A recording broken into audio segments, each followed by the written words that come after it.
ಅಂದದ ಬೊಂಬೆಗೆ ಗಂಧದ ಶೃಂಗಾರ, ಚಂದದ ಬೊಂಬೆಗೆ ಹೂವಿನ ವಯ್ಯಾರ. ಬಂಗಾರಕ್ಕೆ ಬಂಗಾರದ ಒಡವೆ ಯಾಕೆ ಹೇಳಿ ತಂದನ,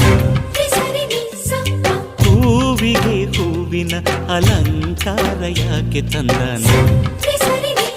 ನಿನ್ನ ನಗುವೆ ಬಂಗಾರ, ಮೌನ ಅಲಂಕಾರ, ನಿನ್ನ ಅಂದವ ನೋಡಿ ನಾನು ಕವಿಯಾದಲ್ಲ.